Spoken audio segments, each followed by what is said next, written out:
Hi hello friends, ಎಲ್ಲರಿಗೂ ನಮಸ್ಕಾರ. ಮತ್ತೆ ಒಂದು ಹೊಸ ವಿಡಿಯೋ ಜೊತೆ ಬಂದಿದ್ದೇನೆ.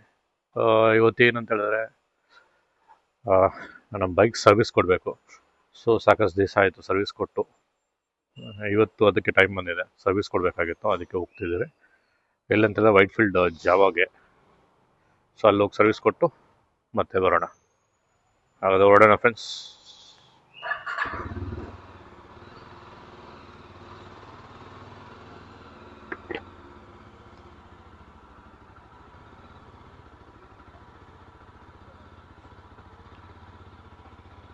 ಆ್ಯಕ್ಚುಲಿ ಏನಂತ ಹೇಳಿದ್ರೆ, ಇದು ನನ್ನ 4th service. Actually 4th free service ಆಗಬೇಕಾಗಿತ್ತು.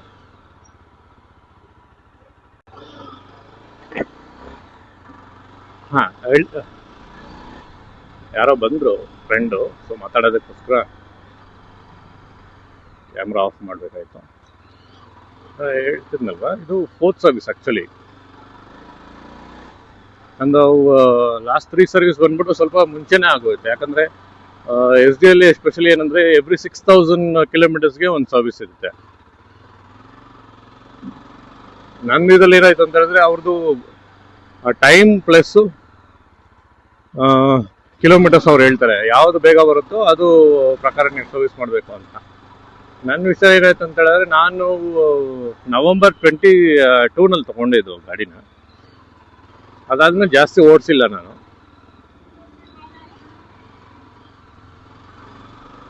ಯಾವಾಗ ನನಗೆ ಟೈಮ್ ಅಷ್ಟಿರಲಿಲ್ಲ ಓಡಿಸೋದಕ್ಕೆ. ಅದಕ್ಕೇನಾಯ್ತು ಅಂತ ಹೇಳಿದ್ರೆ, ನಾನು ತುಂಬ ಓಡ್ಸೋಕ್ಕಾಗಲಿಲ್ಲ. ನಾನು ಓಡಿಸಿದ್ದು ಬರೀ 1500 2000 ಅಷ್ಟೇ ಓಡಿಸಿದ್ದೆ ನಾನು. ಸೊ 1000 ಕಿಲೋಮೀಟರ್ಸ್ಗೆ ಫಸ್ಟ್ ಫ್ರೀ ಸರ್ವಿಸ್ ಅಂತ ಹೇಳಿದರು. ಸೊ 1000 ಕಿಲೋಮೀಟರ್ಸ್ಗೆ ಫಸ್ಟ್ ಫ್ರೀ ಸರ್ವಿಸ್ ಮಾಡಿಸಿದೆ. ಅದಾದಮೇಲೆ 7000 ಕಿಲೋಮೀಟರ್ಸ್ಗೆ, ಹಾಗಾದರೆ ಎವ್ರಿ 6000 ಕಿಲೋಮೀಟರ್ಸ್ ಅಲ್ಲಿ ಹೇಳಿದ್ನಲ್ಲ, ಇಂಟರ್ವಲ್ಸ್ ಇದೆ ಅಂತ ಹೇಳಿದ್ನಲ್ವ. ಸೊ 7000 ಕಿಲೋಮೀಟರ್ಸ್ಗೆ ಸೆಕೆಂಡ್ ಸರ್ವಿಸ್ ಮಾಡಿಸ್ಬೇಕಾಗಿತ್ತು. ಬಟ್ ನಾನು 2200 ಕಿಲೋಮೀಟರ್ಗೆ ಸೆಕೆಂಡ್ ಸರ್ವಿಸ್ ಮಾಡಿಸ್ಬೇಕಾಯ್ತು. ರೀಸನ್ ಏನು ಅಂತ ಹೇಳಿದ್ರೆ, ನಾನು ಅಷ್ಟಾಗಿ ಓಡಿಸಿರ್ಲಿಲ್ಲ ವೆಹಿಕಲ್ನ.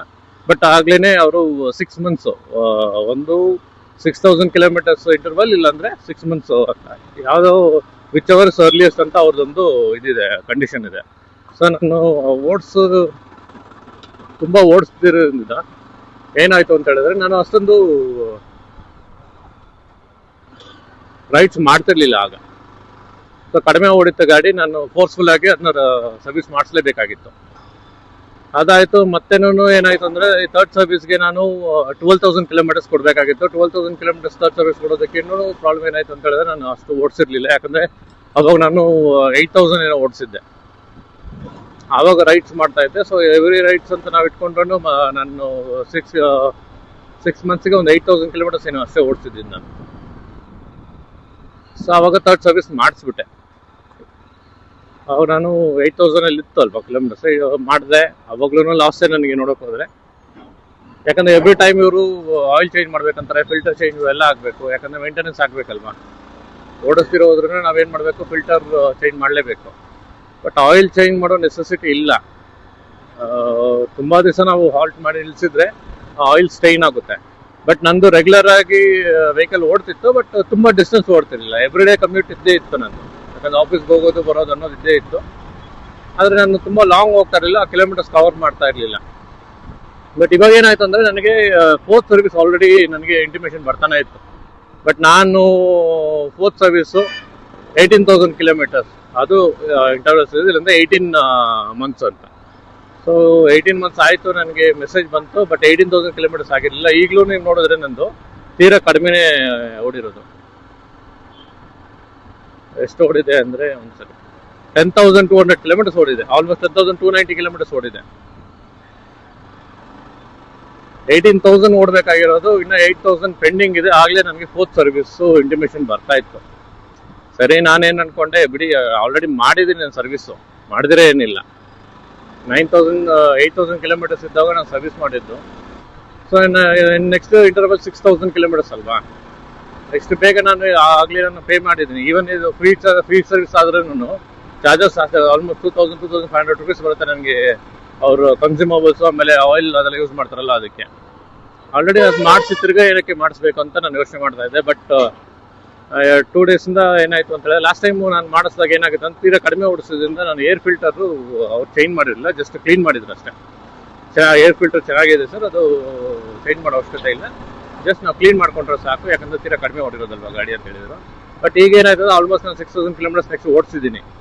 6000 ಅಂತ ಹೇಳಿದ್ರೆ 8000 ಕಿಲೋಮೀಟರ್ಸ್ ಅಲ್ವೇ, 10,000 ಅಂದರೆ 2000 ಪ್ಲಸ್ ಆಗಿದೆ. ಏರ್ ಫಿಲ್ಟರ್ನ ಕಂಪೇರ್ ಮಾಡಿದ್ರೆ ಲಾಸ್ಟು ಇದಕ್ಕೂ ಒಂದು 6000 ಕಿಲೋಮೀಟರ್ಸ್ವರೆಗೂ ಓಡೋಗಿದೆ ಗಾಡಿ, ಬಂದ್ಬಿಟ್ಟು ರನ್ ಆಗಿದೆ. ನಾನು ಏರ್ ಫಿಲ್ಟರ್ ಬಗ್ಗೆ ಹೇಳ್ತಿರೋದು. ಸೊ ಏರ್ ಫಿಲ್ಟರ್ ಅಷ್ಟವರೆಗೂ ಇದ್ದಿದ್ದರಿಂದ ನಾವೇನು ಮಾಡಬೇಕಂದ್ರೆ ಈಗ ಅದನ್ನ ಕಂಪಲ್ಸರಿ ಚೇಂಜ್ ಮಾಡಲೇಬೇಕು. ಚೇಂಜ್ ಮಾಡೋಣ ಅಂತಲೇ ಈಗ ಪ್ಲ್ಯಾನ್ ಮಾಡ್ತಾರೆ. BMC ಏರ್ ಫಿಲ್ಟರ್ ಹಾಕ್ಸೋಣ ಅಂತ ಒಂದು ಪ್ಲ್ಯಾನ್ ಇದೆ. But BMC air filter comes again ಅದು expensive. But one time investment. ಒಂದ್ಸಲಿ ಮಾಡಿದ್ರೆ ಜಸ್ಟ್ ಕ್ಲೀನ್ ಮಾಡ್ತಾನೆ, ಎವ್ರಿ ಸರ್ವಿಸಲ್ಲಿ ಅದನ್ನ ಕ್ಲೀನ್ ಮಾಡಿದ್ರೆ ಸಾಕು, ಚೇಂಜ್ ಮಾಡೋ ಅವಶ್ಯಕತೆ ಇಲ್ಲ. ಬಟ್ ಅದು 5000-6000 ರುಪೀಸ್ ಆಗುತ್ತೆ. ಇದು ಅವರು ಒಂದು ಏನು ಹೇಳ್ತಿದ್ದಾರೆ ಅಂದರೆ BMC ಅವರು, ವೆಹಿಕಲ್ ಲೈಫ್ ಎಷ್ಟವರೆಗೂ ಇರುತ್ತೋ ಅಷ್ಟವರೆಗೂ ನೀವು ಯೂಸ್ ಮಾಡ್ಬೋದು ಈ ಏರ್ ಫಿಲ್ಟರ್ನ ಅಂತ. ಇನ್ ಕೇಸ್ ಏನಾದರೂ ಡ್ಯಾಮೇಜ್ ಆಯ್ತು ಅಂದರೆ ಅಷ್ಟೇ, 5000-6000 ಎಗ್ರೋಯ್ತು. ನಾನು ಅದೇ ಲೆಕ್ಕ ಹಾಕಿದ್ರೆ ನನಗೆ ಇದು ಈ ಏರ್ ಫಿಲ್ಟರ್ ಏನು ಬರ್ತಿದ್ದಿಲ್ಲ, 6000 ಕಿಲೋಮೀಟರ್ಸ್ಗೆ ಬರುತ್ತೆ ಇದು air filter. But it cost me around only 250-350 ಈ ಮಧ್ಯದಲ್ಲಿ ಬರುತ್ತೆ. ಇದು 5000-6000 ರುಪೀಸ್ ಕಂಪೇರ್ ಮಾಡಿದ್ರೆ ಇದು ಎಷ್ಟು ಏರ್ ಫಿಲ್ಟರ್ ಅಂತ ಚೇಂಜ್ ಮಾಡ್ಬೋದು 6000 ಕಿಲೋಮೀಟರ್ಸ್ ಇಂಟರ್ವಲಲ್ಲಿ ಸುಮಾರು ಸಲ ಮಾಡ್ಬೋದು. ನಾನು 300 ರೂಪಾಯಿ ಅಂತ ಇಟ್ಕೊಂಡ್ರೂ 3000ಕ್ಕೆ ನಾನು 10 ಏರ್ ಫಿಲ್ಟರ್ ನಾನು ಇದು ಮಾಡ್ಬೋದು. ಸೊ 10 ಏರ್ ಫಿಲ್ಟರ್ ಅಂದರೆ 6000 kilometres interval per air filter ಅಂತ ಇಟ್ಕೊಂಡ್ರು 10ಗೆ ಎಷ್ಟಾಯಿತು, 60,000 ಓಡಿಸ್ಬೇಕು ನನ್ನ ಗಾಡಿ ಅಷ್ಟವರೆಗೂ ನಾನು ಓಡಿಸೋದು ಇಲ್ಲ. ಯಾಕಂದರೆ ಐ ಹ್ಯಾವ್ ಅ ಕ್ರೇಜ್. ನಾನು every year or every 2 years ನಾನು ನಾನು ವೆಹಿಕಲ್ ಚೇಂಜ್ ಮಾಡ್ತೀನಿ. ಬಟ್ ಈ ವೆಹಿಕಲ್ ನಾನು ಚೇಂಜ್ ಮಾಡ್ತಿರೋ ರೀಸನ್ ಏನು ಅಂತ ಹೇಳಿದ್ರೆ, ಇದು ತೀರಾ ಇಷ್ಟ ಆಗಿತ್ತು ನನ್ನ ವೆಹಿಕಲ್. ಇದು ಅಷ್ಟು ಕಂಫರ್ಟಬಲ್ ನನಗೆ ಯಾವುದೂ ಕೊಟ್ಟಿರಲಿಲ್ಲ ಇದುವರೆಗೂ. ಆಲ್ಮೋಸ್ಟ್ ನಾನು ಇದು 7th ವೆಹಿಕಲ್ ಆಗಿದೆ ಇದು ನಂದು. ಇಷ್ಟೊಂದು ಯಾವುದೂ ಕೊಟ್ಟಿರಲಿಲ್ಲ ಕಂಫರ್ಟಬಲ್ ನನಗೆ. ನಾನು ಲಾಂಗ್ ರೈಡ್ಸ್ ಹೋದಾಗ್ಲೂ ಅಷ್ಟೇ, ಶಾರ್ಟ್ ರೈಡ್ ಕಮ್ಯೂಟ್ ಮಾಡಿದಾಗ್ಲೂ, ಟ್ರಾಫಿಕಲ್ಲಿ ಓಡಾಡಿದಾಗ್ಲೂ ಏನಾಗಿದೆ, ನನಗೆ ಬ್ಯಾಕ್ ಪೈನ್ ಅನ್ನೋದು, ಅದಾದಮೇಲೆ ಸ್ಟ್ರೈನು, ನಾನು ತೀರಾ ಹೆವಿಯಾಗಿ ಹ್ಯಾಂಡಲ್ ಮಾಡಬೇಕು ಅನ್ನೋದಿಲ್ಲ. ಸೊ ಸ್ಮೂತಾಗಿ ಹ್ಯಾಂಡಲ್ ಮಾಡ್ಬೋದು. ನನಗೆ ಅಪ್ರೈಟ್ ಪೊಸಿಷನ್ ನನಗೆ ಇದೆ. ಅದೇ ಮೇಯ್ನ್. ನನಗೆ ಒಂದು ಇಷ್ಟ, ಲಾಸ್ಟ್ ವಿಡಿಯೋನಲ್ಲಿ ಹೇಳಿದ್ದೆ ಅಲ್ವಾ, ನನಗೆ ಅಪ್ರೈಟ್ ಪೊಸಿಷನ್ ಇರೋ ವೆಹಿಕಲ್ ಅಂದರೆ ತುಂಬ ಇಷ್ಟ. ರಾದರ್ ದೆನ್ ಇದು ಸ್ಪೋರ್ಟ್ಸ್ ಬೈಕಲ್ಲಿ ನಾವು ತೀರಾ ಬೆಂಡಾಗಿ ಓಡಿಸೋದಕ್ಕಿಂತ ಈ ಥರ ಕುತ್ಕೊಂಡು ಓಡಿಸೋದು ಇಷ್ಟ ನನಗೆ. ಅದಕ್ಕೆ ನನಗೆ BMW GS 1250 ಇದೆಯಲ್ಲ, ಅದು ತುಂಬ ಇಷ್ಟ ಗಾಡಿ ಅದು. ಸೊ ಅದು ಒಂದು ಮನಸ್ಸಲ್ಲಿದೆ ತಗೋಬೇಕು ಅಂತ, ನೋಡೋಣ ಯಾವಾಗ ಅದು ಬರುತ್ತೆ ಅಂತ. ನೀವೆಲ್ಲರೂ ಸಪೋರ್ಟ್ ಮಾಡಿದ್ರೆ, ಸಬ್ಸ್ಕ್ರಿಪ್ಷನ್ಸ್ ಚೆನ್ನಾಗಾಯಿತು ಅಂತ ಹೇಳಿದ್ರೆ, ನಿಮ್ಮ ಸಪೋರ್ಟ್ ಇದ್ದರೆ ನಾನು ಅದನ್ನು ತಗೋಬೋದು. ದಯವಿಟ್ಟು ಸಬ್ಸ್ಕ್ರೈಬ್ ಮಾಡಿ, ವಿಡಿಯೋಸ್ ಚೆನ್ನಾಗಿದ್ರೆ ಲೈಕ್ ಮಾಡಿ. ನೀವು ಮಾಡೋ ಒಂದು ಲೈಕ್, ನೀವು ಮಾಡೋ ಒಂದು ಸಬ್ಸ್ಕ್ರೈಬ್ ನನಗೆ ಇನ್ನೂ ಮೋಟಿವೇಶನ್ ಕೊಡುತ್ತೆ, ಇನ್ನೂ ತುಂಬ ವೀಡಿಯೋಸ್ ಮಾಡೋದಕ್ಕೆ. ಸೊ ಯಾವಾಗೆಲ್ಲ ನನಗೆ ಯಾವುದು ಕಂಟೆಂಟ್ ಅಂತ ಕಾಯೋದಿಲ್ಲ, ಯಾವುದಾದ್ರು ಹೊಸದಾಗಿ ಮಾಡಬೇಕು ಅನ್ನೋ ಒಂದು ಯೋಚನೆ ಇದೆ. ಸೊ ಅದಕ್ಕೆ ಟ್ರೈ ಮಾಡ್ತಾನೇ ಇದ್ದೀನಿ. ಸುಮಾರು ಜನ ನಂತರ ಯೂಟ್ಯೂಬರ್ಸ್ ಇರ್ತಾರೆ, ಹೊಸ ವೀಡಿಯೋಸ್ ಹಾಕ್ತಿರ್ತಾರೆ. ಪ್ಲೀಸ್ ಅವ್ರಿಗೂ ಸಪೋರ್ಟ್ ಮಾಡಿ.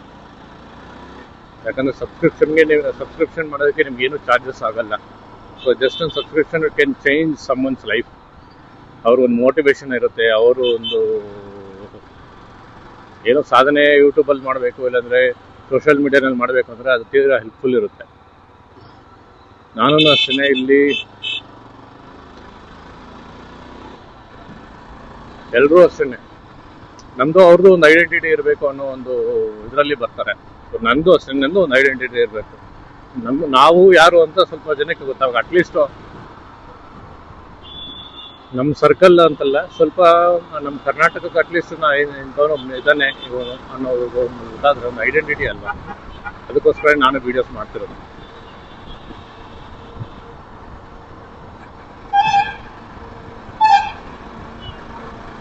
ಏನಾದರೂ ಒಂದು ಮಾಡಬೇಕಲ್ಲ ಲೈಫಲ್ಲಿ, ಮೋಟಿವೇಶನಲ್ ಆಗಿ.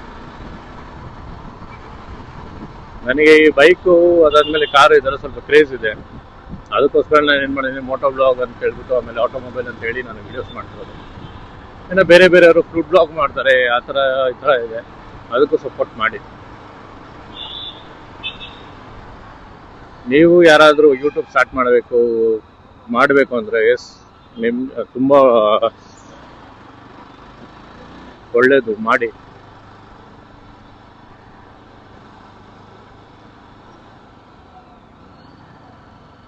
ಇದರಲ್ಲಿ ಏನೋ ದುಡ್ಡು ಬರುತ್ತೆ ಮಾಡ್ಬೋದು ಅನ್ನೋದಲ್ಲ, ನಿಮಗೆ ಟ್ರಸ್ಟ್ ಬೋಸ್ಟ್ ಆಗುತ್ತೆ.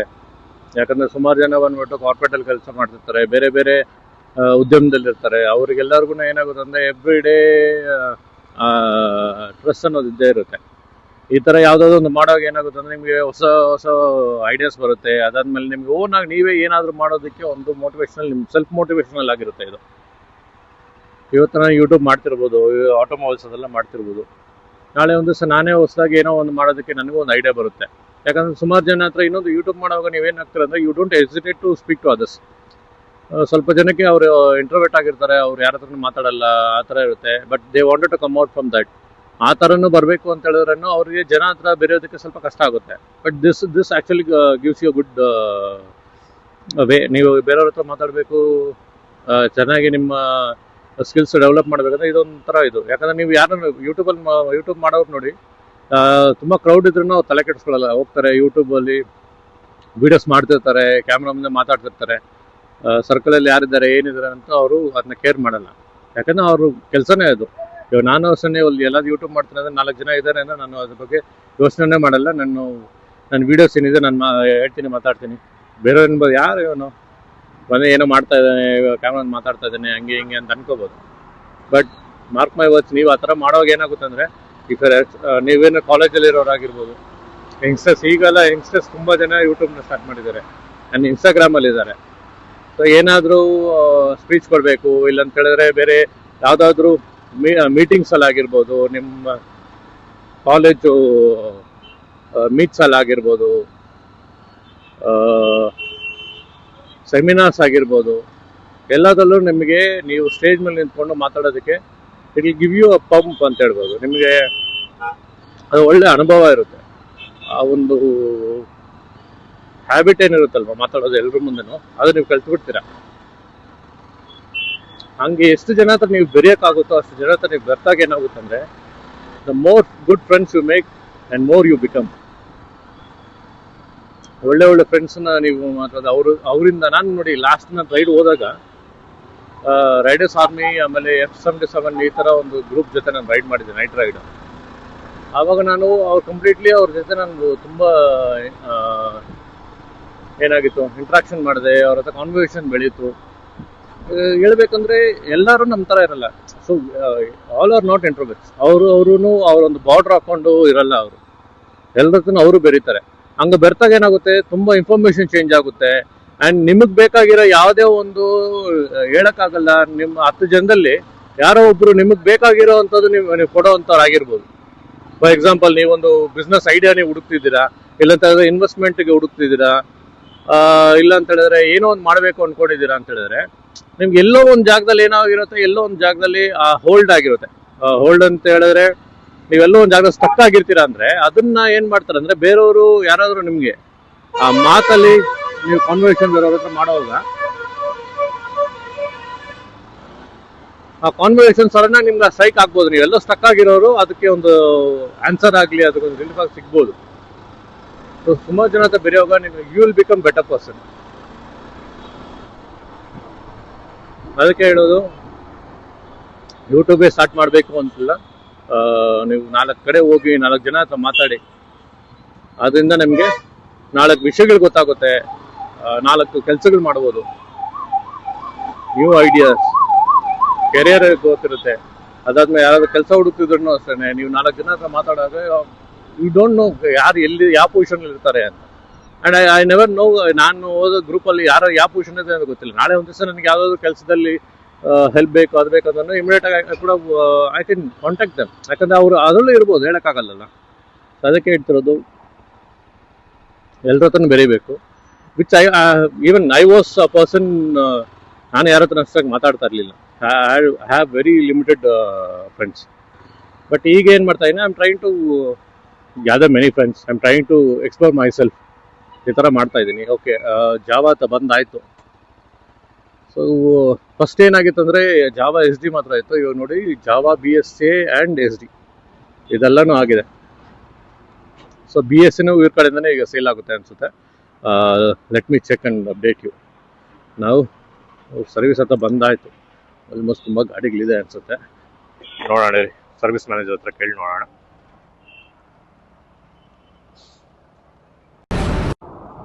ನೋಡಿ, ಇದು ಹೊಸ ಮಾಡಲು. ಆ್ಯಕ್ಚುಲಿ ವೈಟ್ ಕಲರ್ ಬಂದಿದೆ. ನ್ಯೂ ಅಡ್ವೆಂಚರ್ ಅಂತ ಹೇಳಿದ್ರಲ್ವ, ಇದೆ ಅದು. ಚೆನ್ನಾಗಿದೆ.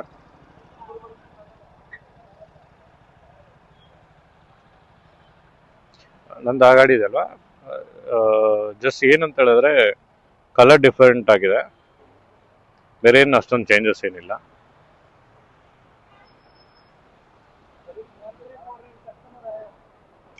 ಬಟ್ ಕಲರ್ ಚೆನ್ನಾಗಿದೆ, ವೈಟ್ ಕಲರ್. ಇದು ಬ್ಲ್ಯಾಕ್ ವಿತ್ ವೈಟ್ ಇದೆ, ಒಂದು ಸಿಲ್ವರ್ ಗ್ರೇ ಇದೆ. ಬಟ್ ಆದರೆ ಇದರಲ್ಲಿ ಇನ್ನೊಂದು ವೈಟ್ ಇದೆ. ಕಂಪ್ಲೀಟ್ ಟ್ಯಾಂಕ್ ಮಾತ್ರ, ಈ ಪರ್ಟಿಕ್ಯುಲರ್ ಟ್ಯಾಂಕ್ ಫುಲ್ಲಾಗಿ ವೈಟ್ ಬರುತ್ತೆ. ಬಟ್ ಇಲ್ಲಿ ಏನಾಗಿದೆ ಅಂದರೆ black with white and full white ಇದೆ. ಪ್ಲಸ್ ಬೇರೆ ಹೊಸದು ಇದ್ದಾವೆ. ಇದು ಬ್ಲ್ಯಾಕು, ಹೊಸದು ಇದೆ, ತೋರಿಸ್ತೀನಿ ರೀ. ನೋಡಿ, ಈ ಥರ ಇದೆ. ಅದು ಈ ಥರ ಬರುತ್ತೆ. ಸೇಮ್ ಹೊರಗಡೆ ಏನಿದೆಯಲ್ಲ ಅದೇನೇ ಇದನ್ನು ಕಾಂಬಿನೇಷನ್ನು. ವೈಟ್ ಇರೋದಿಲ್ಲ ಇಲ್ಲಿ. ಇದು ಹೊಸ ಮಾಡಲ್ 42. ಈವನ್ ಇದನ್ನು ಅಷ್ಟೇ ಕಲರ್ ಚೇಂಜ್ ಮಾಡಿದ್ದಾರೆ. ಆ್ಯಂಡ್ ಬೇರೆ ಸ್ಪೆಕ್ಸು ಡೈಮೆನ್ಷನ್ಸ್ ಎಲ್ಲ ಸೇಮ್ ಇದೆ, ಚೇಂಜಸ್ ಏನೂ ಇಲ್ಲ. ಇದೊಂದು ಬ್ಲೂ ಕಲರ್, ಅದು ಕಂಪ್ಲೀಟ್ಲಿ ಇದು 42. ಇವೆಲ್ಲ ಚೇಂಜ್, ಇದು ಇವೆರಡು ಬೇರೆ. ಆ್ಯಕ್ಚುಲಿ ಇದು ರೋಸ್ಟರ್ ಇಲ್ಲ. ಓಕೆ, ಇದು ಬೇಸಿಕ್ ಮಾಡಲ್ಸು 42 ಅಲ್ಲಿ. ಇವೆಲ್ಲ ಹೈ ಎಂಡ್ ಮಾಡಲ್ಸ್ 42 ಅಲ್ಲಿ. ಸೊ ಸ್ಲೈಟ್ಲಿ ಪ್ರೈಸ್ ಚೇಂಜಸ್ ಇರುತ್ತೆ ಇದರಲ್ಲಿ ನೋಡಬೇಕು ಅಂದರೆ. ಬಟ್ ಇವಾಗ ಲೇಟೆಸ್ಟಾಗಿ ಬಂದಿರೋದಂದರೆ ಇಲ್ಲಿದೆಯಲ್ಲ, ಇಲ್ಲಿ ನೋಡಿ ಪೋಸ್ಟರ್ ಏನಿದೆಯಲ್ವಾ, ಇದು ಲೇಟೆಸ್ಟಾಗಿ ಬಂದಿರೋದು. ಇದರಲ್ಲಿ ಆ್ಯಕ್ಚುಲಿ ಗ್ರಿಲ್ಲೆಲ್ಲ ಬರುತ್ತೆ ನೋಡಿ, ಈ ಗ್ರಿಲ್ಲೆಲ್ಲ ಬರುತ್ತೆ ಅದರಲ್ಲಿ. ಬಟ್ ಇದಕ್ಕೆ ಅದನ್ನು ಗ್ರಿಲ್ ಹಾಕಿಲ್ಲ, ಯಾಕಂದರೆ ಅದು ಇಟ್ ಕನ್ಸಿಡರ್ ಆಕ್ಸೆಸರಿ. ನೀವು ಅದು ಆಕ್ಸೆಸರಿಯಾಗಿ ಹಾಕ್ಸ್ಕೋಬೇಕಾಗುತ್ತೆ ಗ್ರಿಲ್ಲೆಲ್ಲ. ಇದಕ್ಕೆ ಮುಂಚೆ ಒಂದು ವರ್ಷನ್, ಈ ವರ್ಷನ್ ಏನು ಬಂದಿತ್ತಲ್ಲ, ರನ್ ವರ್ಷನ್ ಬಂದಿತ್ತಲ್ಲ, ಅದು ಆದಮೇಲೆ 2022 ನಾನು ಅದು ಪರ್ಚೇಸ್ ಮಾಡಿದಾಗ ನನಗೆ ಯಾವುದೂ ಆಕ್ಸೆಸರೀಸ್ ಫ್ರೀ ಬಂದಿರಲಿಲ್ಲ. ಬಟ್ ಅದೇ 23ನಲ್ಲಿ ಏನು ಮಾಡಿದ್ರು ಅಂತ ಹೇಳಿದ್ರೆ, ಈ ಕಂಪ್ಲೀಟ್ ಸೆಟ್ ನೋಡಿ, ಅದು ಗ್ರಿಲ್ ಏನಿದೆ, ಆ ಗ್ರಿಲ್ಲು ಪ್ಲಸ್ಸು ಜೆರಿ ಕ್ಯಾನ್ಸ್, ಅದಾದಮೇಲೆ ಈ ಹ್ಯಾಂಡಲ್ ಗಾರ್ಡ್, ನಕಲ್ ಗಾರ್ಡ್ಸ್ ಏನಿದೆಯಲ್ಲ, ಇದೆಲ್ಲ ಫ್ರೀಯಾಗಿ ಕೊಟ್ಟಿದ್ರು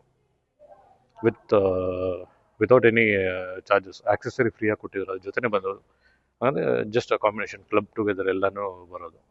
ಬಟ್ ನಾನು ಬಂದಾಗ ಅದು ನಾನು ಎಕ್ಸ್ಟ್ರಾ ಆಕ್ಸೆಸರಿಯಾಗಿ ಹಾಕ್ಸ್ಕೊಂಡೆ ನಾನು ಇದೆಲ್ಲನೂ. ಇದು ಒಂದು ಮಾತ್ರ ಇದ್ರ ಜೊತೆನೇ ಬರುತ್ತೆ ಅನಿಸುತ್ತೆ. ಬಟ್ ನಾನು ತೊಗೊಂಡಾಗ ಇದೆಲ್ಲನೂ ಜೊತೆಗೆ ಬಂದಿತ್ತು. ಬಟ್ ಚಾರ್ಜಸ್ಸು ಇದಕ್ಕೂ ಚಾರ್ಜ್ ಮಾಡ್ತಾರೆ. ಇದು ಮಾತ್ರನೇ, ಇದಲ್ಲ, ಇದು ಕಮ್ಸ್ ವಿತ್ ಬೈಕ್. ಬಟ್ ಇವೆಲ್ಲ ಚಾರ್ಜಸ್ ಏನಿಲ್ಲಿ ಗ್ರಿಲ್ ಏನು ಬರುತ್ತಲ್ಲ, ಅದು ಚಾರ್ಜ್ ಇದೆ ಇವಾಗ.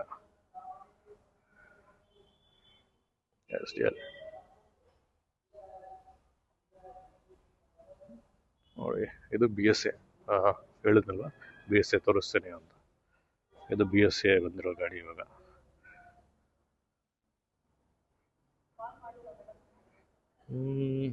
Nothing changes. ಅಂದರೆ ಓಲ್ಡ್ ಬಿ ಎಸ್ ಎ ಹೆಂಗಿದೆಯಲ್ವ ನೋಡಿ, ಇಲ್ಲಿ ಇದು ಹಾಕಿದ್ದಾರೆ.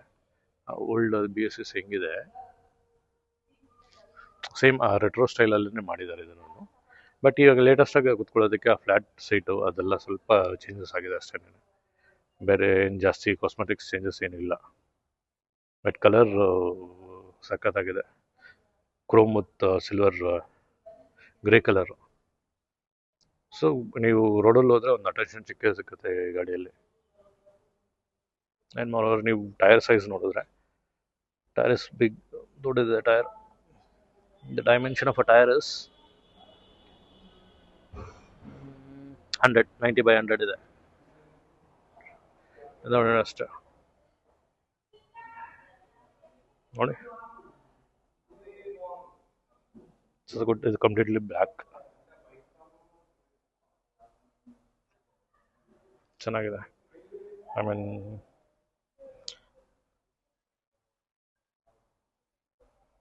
ಒಂದು ಸೂಪರ್ ಬೈಕು ಓಡಿಸೋ ಒಂದು ಫೀಲ್ ಇರುತ್ತೆ ಇದರಲ್ಲಿ ನೀವು BS ಯೂಸ್ ಮಾಡಿದಾಗ. ನೋಡಿ ಆ ಬ್ಯಾಡ್ಜ್ ಇದೆ, BS badge and radiator guard. So radiators ಇದೆ. ಇದು 650cc ಅನ್ಸುತ್ತೆ ನನಗೆ ಗೊತ್ತಿರೋದು. ಗೋಲ್ಡ್ ಸ್ಟಾರ್ ಆ್ಯಂಡ್ ಅದಿದು 650cc ಅನಿಸುತ್ತೆ. ನಾರ್ಮಲ್ ಸ್ಕ್ರಾಮ್ಲರ್. ನಾನು ಅಡ್ವೆಂಚರ್ಗಿಂತ ಸ್ಕ್ರಾಮ್ಲರ್ಗೆ ಹೋಗ್ಬೇಕು ಅಂದ್ಕೊಂಡೆ, ಬಟ್ ನಾನು ರೈಡ್ ಮಾಡಿದಾಗ ಟೆಸ್ಟ್ ಡ್ರೈವ್ ಮಾಡಿದಾಗ ನನಗೆ ಸ್ಕ್ರಾಮ್ಲರ್ಗಿಂತ ಅಡ್ವೆಂಚರ್ ಸ್ವಲ್ಪ ಇದಾಗಿತ್ತು, ಓಡಿಸೋದಕ್ಕೆ ಕಂಫರ್ಟಬಲ್ ಆಗಿತ್ತು. This is only for city rides, but ಅದು ನೀವು ಆಫ್ ರೈಡ್ ಹೊಡಿಬೋದು, ಲಾಂಗ್ ರೈಡ್ ಹೊಡಿಬೋದು, ನೀವು ಮಲ್ಟಿಪಲ್ ರೂಟ್ಸ್ಗೆ ಅದಾಗುತ್ತೆ.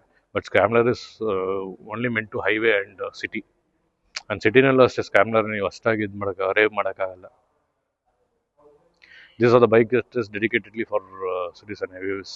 ನಿಮ್ಗೆ ಗೊತ್ತು, ತುಂಬ ಹೊತ್ತು ಲಾಂಗ್ ಡ್ರೈವ್ ಮಾಡಿದ್ರೆ ಏನು ಬ್ಯಾಕ್ ಪೇನ್ ಆ ಥರ ಏನೂ ಬರಲ್ಲ. ಕೈಂಡ್ ಆಫ್ ನೀವು ಬಜಾಜ್ ಎಂಟೈಸರ್ ಇತ್ತಲ್ವ, ಆ ಥರ ಒಂದು ಇದು. ಸೊ ಸಿಟ್ಟಿಂಗ್ ಪೊಸಿಷನ್ ಚೆನ್ನಾಗಿರುತ್ತೆ. ಸೊ ಲಾಂಗ್ ರೈಡ್ ಹೋಗೋದಕ್ಕೆ ಈಸಿ ಇರುತ್ತೆ. ವಿತೌಟ್ ಎನಿ ಸ್ಟ್ರೈನ್ ನೀವು ಹೋಗ್ಬೋದು ಅಷ್ಟೇ. ಇದು ಜಾವಾ ಸೇಮ್, ನೀವು ಸ್ಪೆಕ್ ನೋಡಿದ್ರೆ ಎಲ್ಲ ಸೇಮ್ ಅದೇ ಇರುತ್ತೆ. BS ಆಮೇಲೆ ಇದೆಲ್ಲ ಅದ್ರ ವೀಲ್ ಸೈಜ್ ಬಂದ್ಬಿಟ್ಟು ಸೇಮ್. ಇದ್ರ ವೀಲ್ ಸೈಜ್ ಆಗಿರಲಿ, BS ವೀಲ್ ಸೈಜ್ ಆಗಿರಲಿ ಸೇಮ್ ಇದೆ. And this comes with alloy wheels, that is a spoke wheel. ಅದೊಂದು ಡಿಸ್ಅಡ್ವಾಂಟೇಜ್. ಸ್ಪೋಕ್ ವೀಲಲ್ಲಿ ಏನಾಗುತ್ತಂದರೆ ಇದಿಲ್ಲ, ಏನು ಟ್ಯೂಬ್ಲೆಸ್ ಟೈರ್ಸ್ ಇರಲ್ಲ ಸ್ಪೋಕ್ ವೀಲಲ್ಲಿ. ಅದು ಸ್ವಲ್ಪ problem. Spoke wheel tubeless tyres ಈಗ ಬರ್ತಿಲ್ಲ, ಟ್ಯೂಬ್ ಟೈರ್ಸೇ ಬರ್ತಿದೆ. ಒನ್ಸ್ ಪಂಚರ್ ಆಯಿತು ಅಂದರೆ ತೀರಾ ಪ್ರಾಬ್ಲಮ್ ಆಗುತ್ತೆ, ನಾವು ತೀರಾ ಓಡಾಡೋದು ಕಷ್ಟ ಆಗಿಬಿಡುತ್ತೆ. ಆ್ಯಂಡ್ ನಾನು ಇವಾಗ ಸರ್ವಿಸ್ ಕೊಟ್ಟಿರೋ ಜಾಗ ಹೇಳಿದ್ನಲ್ಲ, ಇಸ್ ವೈಟ್ಫೀಲ್ಡ್ ಜಾವ. ಈವ್ನಿಂಗ್ ಕೊಡ್ತೀನಿ ಅಂದಿದ್ದಾರೆ ಸರ್ವಿಸ್ಸು. ಸೊ ವೆಹಿಕಲ್ ಆಲ್ರೆಡಿ ಹೊರಗಡೆ ಹಾಕಿದ್ದಾರೆ ಅಂದ್ಕೊಡ್ತೀನಿ. ಹಾಂ, ವೆಹಿಕಲ್ ಆಲ್ರೆಡಿ ಒಳಗಡೆ ಇದೆ. ಸೊ ವಾಶ್ಗೆ ವೆಯ್ಟ್ ಮಾಡ್ತಿದ್ದಾರೆ ನೋಡಿ, ಅಲ್ಲಿದೆ ವೆಹಿಕಲ್. ಸೊ ಒನ್ಸ್ ಆಗುತ್ತೆ. ಈಗ ಇಲ್ಲಿ ಆ್ಯಕ್ಚುಲಿ ವಿಡಿಯೋ ಮಾಡೋಂಗಿಲ್ಲ, ಇಲ್ಲಾಂದರೆ ನಾನು ತೋರಿಸ್ತಿದ್ದೆ.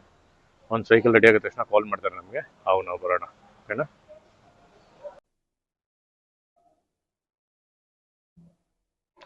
ಶೋರೂಮಿಂದ ಕಾಲ್ ಬಂದಿದೆ. ಸೊ ಹೊರಟಿದ್ದೀನಿ, ವೆಹಿಕಲ್ ರೆಡಿ ಆಗಿದೆ, ಸರ್ವಿಸ್ ಆಗಿದೆ ಅಂತ. ಸೊ ಹೊರಟಿದ್ದೀನಿ, ಬನ್ನಿ ಶೋರೂಮ್ ಹತ್ರ ಹೋಗಿ ವೆಹಿಕಲ್ನ ನೋಡೋಣ. ಎಲ್ಲ ಆಯಿತು, ಸರ್ವಿಸ್ ಎಲ್ಲ ಆಗಿದೆ. ಈಗ ಟೆಸ್ಟ್ ಡ್ರೈವ್ ಹೋಗಿದ್ದೆ, ಎಲ್ಲ ಓಕೆ, ಎವ್ರಿಥಿಂಗ್ ಇಸ್ ಫೈನ್. ಅಂತ ಮೇಜರ್ ಸರ್ವಿಸ್ ಅಂತ ಏನೂ ಇರಲಿಲ್ಲ. ಜಸ್ಟ್ ಆಯಿಲ್ ಫಿಲ್ಟರ್ಸ್, ಆಮೇಲೆ ಹೇರ್ ಫಿಲ್ಟರ್ಸ್ ಎಲ್ಲ ಚೇಂಜ್ ಮಾಡಿದ್ದಾರೆ.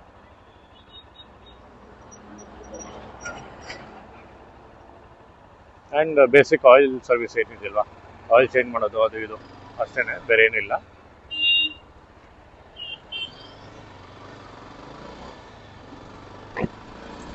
ಇದು ಪ್ರಾಬ್ಲಮ್ ಏನಂತ ಹೇಳಿದ್ರೆ, ಇವ್ರದ್ದು ಸ್ವಲ್ಪ ಕಾಸ್ಟ್ಲಿ ಸರ್ವಿಸ್. ನೋಡೋಕೆ ಹೋದರೆ ಸ್ವಲ್ಪ ಕಾಸ್ಟ್ಲಿ ಇದೆ ಇವ್ರದ್ದು. ಏನಕ್ಕೆ ಕಾಸ್ಟ್ಲಿ ಅಂತೇನಂದರೆ, ಅವರು ಜಸ್ಟ್ ಏನಾಗಿದೆ ಅಂದರೆ, ಈಗ ನಾನು ಸರ್ವಿಸಲ್ಲಿ ನಾನು ನೋಡಿದ್ದೇನಂತ ಹೇಳಿದ್ರೆ, ಒಂದು 6-7 ಮೇಜರ್ ಪಾರ್ಟ್ಸು ಅಷ್ಟೇ. Major parts oil filter change ಮಾಡಿದ್ದಾರೆ, ಅದಾದಮೇಲೆ ಹೇರ್ ಫಿಲ್ಟರ್ ಚೇಂಜ್ ಮಾಡಿದ್ದಾರೆ, ಆ್ಯಂಡ್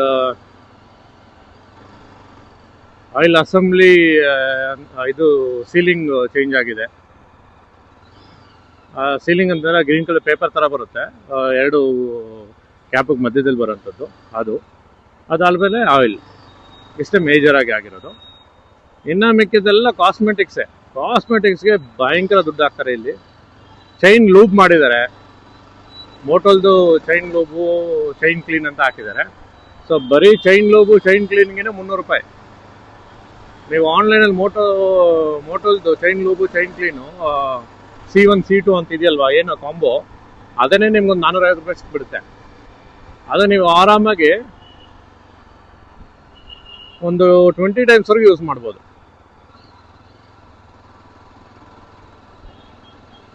ಲೂಬ್ ಕ್ಲೀನ್ ಮಾಡೋದು ಬಂದ್ಬಿಟ್ಟು ಸ್ವಲ್ಪ ಯೂಸೇಜ್ ಜಾಸ್ತಿ ಆಗುತ್ತೆ. ಬಟ್ ಲೂಬ್ ಏನಿದೆಯಲ್ವಾ, ಅದು ಅಟ್ಲೀಸ್ಟ್ ಒಂದು 20 ಟೈಮ್ಸ್ ಆದರೂ ಬರುತ್ತೆ ನಿಮಗೆ. ಇಲ್ಲಿ ಏನಂತ ಹೇಳಿದ್ರೆ ಕಾಸ್ಟ್ಲಿ ಅದು ಅಷ್ಟಿರೋಗಿದ್ರೂ ಒಂದು ಟೈಮ್ ಯೂಸ್ ಮಾಡೋದಕ್ಕೆ 150 ml ಅಂತ ಚಾರ್ಜ್ ಮಾಡಿದ್ದಾರೆ.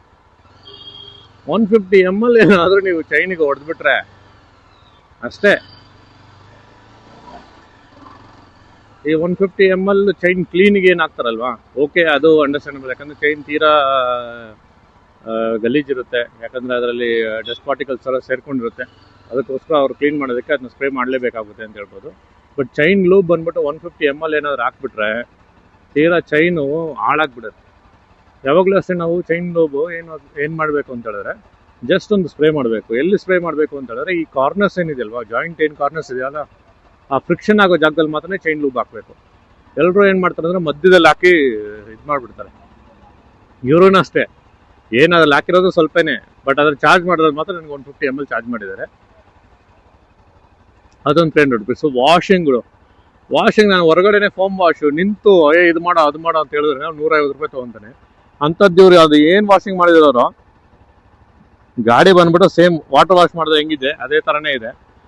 ನನಗೇನು ಫಳ ಅಂತ ಉಳಿತದೆ ಅನ್ನೋ ಥರ ಏನೂ ಇಲ್ಲ. ಅದಕ್ಕೆ 350 ರೂಪಾಯಿ. ಅದಾದಮೇಲೆ ಅದನ್ನ ಕನ್ಸ್ಯೂಮಬಲ್ಸ್, ಯಾಕೆ ಈ ವೇಸ್ಟ್ ಎಲ್ಲ ಯೂಸ್ ಮಾಡ್ತಾರಲ್ವಾ, ಈ ಆಯಿಲ್ ಇದು ಮಾಡೋದಕ್ಕೆ ಒರೆಸೋದಕ್ಕೆ ಅದಕ್ಕೆ ಇದಕ್ಕೆ, ಆ ಕನ್ಸ್ಯೂಮಬಲ್ಸ್ ಬಂದ್ಬಿಟ್ಟು 170 rupees. Foam wash 350. ಅದಾದಮೇಲೆ ಬಂದ್ಬಿಟ್ಟು ವೆಹಿಕಲ್ ಪಾಲಿಶ್ ಅಂತ, ನನಗೆ ಗೊತ್ತಿಲ್ಲ ಅದು ಯಾವ ಪಾಲಿಶ್ ಹಾಕಿದ್ದಾರೆ ಇವರು ಅಂತ, ಅದು 170 rupees. ವೆಹಿಕಲ್ ಪಾಲಿಶು ನೋಡಿ, ಪಾಲಿಶ್ ಆದರೆ ಅಲ್ಲಿ ಎಣ್ಣೆ ಥರ ಬರಬೇಕು, ಏನು ಬರ್ತಾ ಇಲ್ಲ. ಅದಕ್ಕೆ 170. ಅದು ಸಿಕ್ಕಾಪಟ್ಟೆ. ಅದಕ್ಕೆಲ್ಲನೂ GST ಚಾರ್ಜಸ್. ನಾನು ಆ್ಯಕ್ಚುಲಿ ಹೇಳಿದ್ನಲ್ಲ ಒಂದು 4th ಫ್ರೀ ಸರ್ವಿಸ್ ಇತ್ತು ಅಂತ, ಬಟ್ ಇಲ್ಲಿ 4th free service already expire ಆಗಿದೆ ಅಂತ ಹೇಳಿದ್ರು ಅವರು, ಯಾಕಂದರೆ ನಾನು ಡಿಲೇ ಆಗಿ ಮಾಡಿದ್ದೀನಿ ಅಂತ. ಬಟ್ ಈವಂದು ಅವ್ರು ಏನು ಮಾಡಿದಾರೆ ಅದನ್ನ ಅಡ್ಜಸ್ಟ್ ಮಾಡಿ 4th ಫ್ರೀ ಸರ್ವಿಸ್ನ ನನಗೆ ಮಾಡಿಕೊಟ್ಟಿದ್ದಾರೆ. ಬಟ್ ಆ ಕೂಪನ್ ಏನು ನಾನು ಕೊಡ್ತೀನಲ್ವ ನಿಮಗೆ, ಸರ್ವಿಸ್ ಬುಕ್ ಜೊತೆ ಏನು ಕೂಪನ್ ಬರುತ್ತೆ ಫ್ರೀ ಸರ್ವಿಸ್ ಕೂಪನ್ನು, ಅದಕ್ಕೆ 250 rupees ಚಾರ್ಜಸ್. ಏನು 700 rupees ಅಷ್ಟೇ ಪೇ ಸರ್ವಿಸ್. ಆದರೆ ಲೇಬರ್ ಬರೋದು 700 rupees. ಆ 700 rupees ಲೇಬರ್ಗೆ ಫ್ರೀ ಕೊಡೋದಕ್ಕೆ 250 ರೂಪಾಯಿ ಚಾರ್ಜಸ್ ಮಾಡ್ತಿದ್ದಾರೆ. ಆ ಲೆಕ್ಕಾಚಾರ ಬಂತು. ಏನೇ ಇಲ್ಲ ಇವ್ರದ್ದು ಏನಂತ ಹೇಳಿದ್ರೆ ಫ್ರೀ ಸರ್ವಿಸ್ ಅಂತ ಮಾತು, ಅದು ಲೇಬರ್ ಅಷ್ಟೇ ಫ್ರೀ ಕೊಡೋದು. 700 rupees ಲೇಬರ್, ಅದನ್ನು ಫ್ರೀ ಕೊಡೋದು. ಅದನ್ನು ಯಾಕಪ್ಪ ಫ್ರೀ ಕೊಡ್ತೀರಿ ಅಂದರೆ ಬೇರೆದ್ರೆಲ್ಲ ಹಾಕೊಂಡು ಜಡಿಬೋದಲ್ಲ ಕಸ್ಟಮರ್ನ, ಅದಕ್ಕೆ ಅದನ್ನ ಫ್ರೀ ಕೊಡ್ತಾರೆ ಅಷ್ಟೇ, ಬೇರೆ ಏನೂ ಅಲ್ಲ. ನನಗಂತೂ ಯಾವ ಟೈಮೂ ಈ ಥರ ಏನೂ ಇರಲಿಲ್ಲ. ನನಗೆ ನೋಡಿದಾಗ ಅಷ್ಟೇನು ಕಾಸ್ಟ್ ಬರ್ತಾ ಇರಲಿಲ್ಲ. ಬಟ್ ಈ ಸಲ ಜಾಸ್ತಿನೇ ಬಂದಿದೆ. ಜಸ್ಟ್ ಒಂದು ಆಯಿಲ್ ಚೇಂಜು, ಅದಾದಮೇಲೆ ಏರ್ ಫಿಲ್ಟರು, ಆಯಿಲ್ ಫಿಲ್ಟರ್, ಅಷ್ಟಕ್ಕೇನೆ 3700 rupees ಅಂತ ಹೇಳಿದ್ರೆ ಅದು ಆ್ಯಕ್ಚುಲಿ ತುಂಬ ಜಾಸ್ತಿನೇ ಆಯಿತು. 1300 rupees ಅದಕ್ಕೆ ಆಯಿಲ್ ನಾನು ಹಾಕ್ಸ್ಬೇಕು ಅಂದರೆ. ಆ್ಯಂಡ್ ಫಿಲ್ಟರ್ ಬಂದ್ಬಿಟ್ಟು 400 rupees ಹಾಕಿದ್ದಾರೆ. ಫಿಲ್ಟರ್ನ 450 rupees actually. And oil filter ಬಂದ್ಬಿಟ್ಟು 370 rupees ಹಾಕಿದ್ದಾರೆ. ಹೊರಗಡೆ ಎಲ್ಲ ಅಷ್ಟು ಇಲ್ಲವೇ ಇಲ್ಲ. ನಾನು ಆಗಲೇ ಹೇಳ್ದಂಗೆ ನಿಮಗೆ ಅರೌಂಡ್ 250 to 300, ಬಟ್ 450 rupees ಆಯಿತು. ಹಂಗೆ ನೋಡೋಕ್ಕೋದ್ರೆ BMC ಫಿಲ್ಟರ್ ಏನು ಹೇಳಿದ್ನಲ್ವ ಅದು ಜಾಸ್ತಿನೇ ಕಂಪೇರ್ಡ್. ಬಟ್ 450 ಅಂದರೆ 4500 ಅದು 5000-6000 ರೂಪಾಯಿ ಅದು BMC ಏರ್ ಫಿಲ್ಟರು. ಬಟ್ ಇದಕ್ಕೂ ಅದಕ್ಕೂ ಡಿಫ್ರೆನ್ಸ್ ಏನಿದೆ ಅಂದರೆ ಏರ್ ಇಂಟೇಕ್ ಏನಿದೆ ಅಲ್ವಾ, ನಮ್ಮ ನಾರ್ಮಲ್ ಏರ್ ಫಿಲ್ಟ್ರಲ್ಲಿ ಏರ್ ಇಂಟೇಕ್ ಸ್ವಲ್ಪ ಕಡಿಮೆ ತೊಗೊಳುತ್ತೆ. ಯಾಕಂದರೆ ಇದು 99% ಪ್ಯೂರ್ ಹೇರ್ನೇ ಒಳಗಡೆ ತೊಗೊಳುತ್ತೆ, ಏನು ಕಂಪನಿ ಹಾಕುವಂಥದ್ದು. ಬಟ್ BMCನಲ್ಲಿ ಏನಾಗುತ್ತೆ ಅಂತ ಹೇಳಿದ್ರೆ ಅದು 85-89% ಏನೋ ಅದು ಏರ್ ಇಂಟೇಕು ಪ್ಯೂರಿಟಿ ತೊಗೊಳ್ಳೋದು. ಅದರಿಂದ ಏನಂದರೆ ಡಸ್ಟ್ ಹೋಗಿ ಒಳಗಡೆ ಸೇರ್ಕೊಳ್ಳುತ್ತೆ ಅಂತಲ್ಲ, ಅದರಲ್ಲಿ ಇರೋ ಏನು ಗ್ಯಾಪ್ ಏನಿರಬೇಕಲ್ವ, ಈ ಏರ್ ಫಿಲ್ಟರ್ ಮಾಡೋ ಅಂಥ ಹೋಲ್ಸ್ ಏನಿದೆಯೋ ಅದು ಇದಕ್ಕಿಂತ ಸ್ವಲ್ಪ ದೊಡ್ಡದು ಅದು ಕಂಪ್ಯಾರಿಟಿವ್ಲಿ ಇದು. ಸೊ ಅದರಿಂದ ಏನಾಗುತ್ತೆ ಅಂದರೆ ಸ್ವಲ್ಪ ಏರ್ ಫ್ಲೋ ಚೆನ್ನಾಗಿರುತ್ತೆ. BMC ಏರ್ ಫಿಲ್ಟರ್ ಹಾಕಿದ್ರೆ ಗಾಡಿ ಸ್ವಲ್ಪ ಪರ್ಫಾರ್ಮೆನ್ಸ್ ಬರೋ ರೀಸನ್ ಏನಂದರೆ ಏರ್ ಫ್ಲೋ ಹೆಂಗಿರುತ್ತೋ ಗಾಡಿಗೆ ಅಷ್ಟು ಪರ್ಫಾರ್ಮೆನ್ಸ್ ಕೊಡುತ್ತೆ ಗಾಡಿ. ಸೊ ಅದರಿಂದ ಆ ಒಂದು BMC ಏರ್ ಫಿಲ್ಟ್ರಲ್ಲಿ ಏನಾಗುತ್ತೆ ಅಂತ ಹೇಳಿದ್ರೆ ಆ ಹೇರ್ ಇಂಟೇಕ್ ಸ್ವಲ್ಪ ಜಾಸ್ತಿ ಇದಕ್ಕಿಂತ. ಸೊ ಆಬ್ವಿಯಸ್ಲಿ ನಿಮ್ಗೆ ಏನು ಫೀಲ್ ಆಗುತ್ತೆ ಅಂತ ಹೇಳಿದ್ರೆ ಆ ಫಿಲ್ಟರ್ ಹಾಕಿದಾಗ ಈ ಫಿಲ್ಟರ್ ಹಾಕಿದಾಗ ನಿಮಗೆ ಆ ಡಿಫ್ರೆನ್ಸ್ ಫೀಲ್ ಆಗುತ್ತೆ. ನಾಟ್ ಮೇಜರ್ಲಿ ನಿಮ್ಗೇನು ಡಿಫ್ರೆನ್ಸ್ ಅಂದರೆ ಈಗಿರೋ ಏನು 12-13 BHP ಏನಿದೆಯಲ್ಲೋ ಅದು ಒಂದೇ ಸಲ 21-22 BHP ಅಂತ ಆಗ್ಬಿಡಲ್ಲ. ಆ ಚೇಂಜಸ್ ಏನು ಅಂತ ಹೇಳಿದ್ರೆ ನಿಮಗೆ ಆ ಪಿಕಪ್,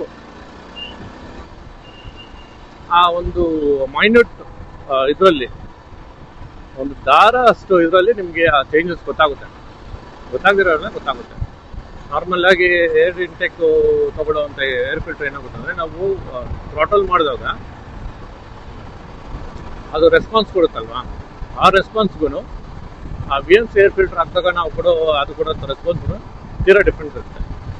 ಅದು ಇಮಿಡಿಯೇಟ್ ಆ ಇನಿಷಿಯಲ್ ಪಿಕಪ್ ಆ ರೆಸ್ಪಾನ್ಸ್ ನೋಡಿ ಇವಾಗ ನಾನು ಏನು ಕೊಡ್ತಾ ಇದ್ದೀನಲ್ಲ ಇದಕ್ಕಿಂತ ಸ್ವಲ್ಪ ಚೆನ್ನಾಗಿ ಕೊಡುತ್ತೆ ಅದು ಅಷ್ಟೇ. ಬಟ್ ಆ ಡಿಫ್ರೆನ್ಸ್ ಇದ್ದೇ ಇದೆ. ನಾವು ಅಷ್ಟು ದುಡ್ಡು ಕೊಟ್ಟು ನಾವು ಅದನ್ನು ತೊಗೊತೀವಿ ಅಂತ ಹೇಳಿದ್ರೆ ಅದರಲ್ಲಿ ಏನಾದರೂ ಪ್ರಯೋಜನ ಇರಲೇಬೇಕಲ್ವಾ. ಸೊ ಆಬ್ವಿಯಸ್ಲಿ ಅದರ ಇದೇನಿದೆಲ್ಲ ಅದರ ವರ್ಕ್ ಏನಿದೆ ಅದು ಫುಲ್ಫಿಲ್ ಮಾಡುತ್ತೆ. ಬಟ್ ಈ ಒಂದು ಅಷ್ಟೊಂದು ಕೊಟ್ಟು ಹಾಕ್ಸ್ಬೇಕು ಅಂತಿಲ್ಲ. ಯಾಕಂದರೆ this is only 350cc vehicle.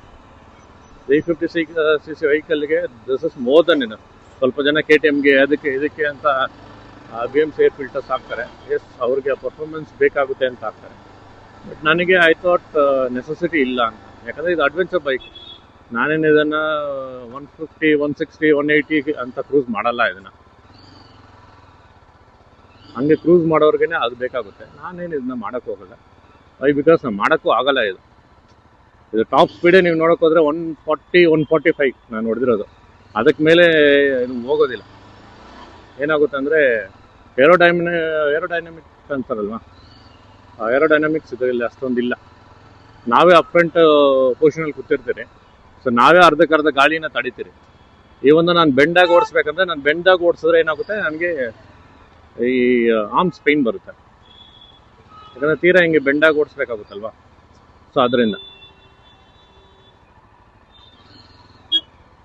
So coming to point, okay service ಎಲ್ಲ ಚೆನ್ನಾಗಿ ಮಾಡಿದ್ದಾರೆ. ಬಟ್ ಕಾಸ್ಟ್ ಸ್ವಲ್ಪ ಜಾಸ್ತಿ. ವಾಟ್ ಟು ಡೂ, ಏನು ಮಾಡೋಕ್ಕಾಗಲ್ಲ. ಓಕೆ, ಒಬ್ಬರು ನಮಗೆ ಬೇಕಾಗಿರೋದು ವೆಹಿಕಲ್ ಚೆನ್ನಾಗಿರಬೇಕು, ಕಂಡೀಷನ್ ಆಗಿರಬೇಕು. So that we can do lot many rides. So next rides ಎಲ್ಲ ಎಲ್ಲಿ ಅಂತ ಪ್ಲ್ಯಾನ್ ಮಾಡ್ಕೋಬೋದು. ಆ್ಯಂಡ್ ರೈಡ್ಸ್ ಹೋದಾಗ ವೆಹಿಕಲ್ ಕಂಪ್ಲೀಟಾಗಿ ಸರ್ವಿಸ್ ಆಗಿತ್ತು ಅಂತ ಹೇಳಿದ್ರೆ ನಮ್ಗೆ ಯಾವ ಒಂದು ಚಿಂತೆನೂ ಇರೋಲ್ಲ. ಆರಾಮಾಗಿ ನಾವು ರೈಡ್ಸ್ ಮಾಡ್ಬೋದು with free mind. In case ನಾವೇನಾದರೂ ಟೈಮ್ಲಿ ಸರ್ವಿಸ್ ಮಾಡ್ತಿಲ್ಲ ಅಂದಾಗ ನಮ್ಮ ತಲೆಯಲ್ಲಿ ಏನು ಓಡ್ತಿರುತ್ತೆ ಅಂದರೆ, ಈವನ್ ನಾವು ಫಾಸ್ಟ್ ಹೋಗ್ಬೇಕಂದ್ರೂ ಅಯ್ಯೋ ಸರ್ವಿಸ್ ಮಾಡಿಸಿಲ್ವಲ್ಲ, ಹೋಗ್ಬೋದಾ, ಗಾಡಿ ಎಲ್ಲ ನಿಂತಾದ್ರೆ ಏನು ಮಾಡೋದು, ಬ್ರೇಕ್ ಡೌನ್ ಆದರೆ ಏನು ಮಾಡೋದು ಅನ್ನೋ ಒಂದು ಚಿಂತೆ ಕಾಡುತ್ತೆ. ಸೊ ಐ ಸಜೆಸ್ಟ್, ಯಾರಾದರೂ ಆಗಿರಲಿ, ನೀವು 100cc ಬೈಕ್ ಇಟ್ಟಿದ್ರೂ ಪರವಾಗಿಲ್ಲ, 1000cc ಬೈಕ್ ಇಟ್ಟಿದ್ರೂ ಪರವಾಗಿಲ್ಲ, ಆ್ಯಂಡ್ ಪ್ಲೀಸ್ ಟೈಮ್ಲಿ ಸರ್ವಿಸ್ ಮಾಡಿಸಿ ನಿಮ್ಮ ವೆಹಿಕಲ್ಗೆ. ನಮಗೆ ಹೆಂಗೆ ಟೈಮ್ಲಿ ಮೆಡಿಕಲ್ ಇದು ಬೇಕು, ಅದೇ ಥರ ಅದಕ್ಕೆ ಟೈಮ್ಲಿ ಸರ್ವಿಸಸ್ ಬೇಕು. ಎವ್ರಿಡೇ ಅಂತೂ ಅದಕ್ಕೆ ಪೆಟ್ರೋಲ್ ಹಾಕ್ಸ್ತಾನೆ ಇರ್ತೀರಾ, ರೈಡ್ ಮಾಡ್ತಾನೆ ಇರ್ತೀರಾ, ಎಸ್ ಇಟ್ಸ್ ದೇರ್. ಬಟ್ ಅದಕ್ಕೆ ಟೈಮ್ಲಿ ಸರ್ವಿಸ್ ಅಂತ ಮಾಡಿಸಿದಾಗ ಏನಾಗುತ್ತೆ ಅಂದರೆ ಅದರ ಒಂದು ಲೈಫ್ ಜಾಸ್ತಿ ಬರುತ್ತೆ. ಪ್ಲಸ್ ಕಾರ್ಬನ್ ಡೆಪಾಸಿಟ್ಸ್ ಏನಾಗುತ್ತಲ್ವ ಇಂಜನಲ್ಲಿ, ಅದು ಕಡಿಮೆ ಇರುತ್ತೆ.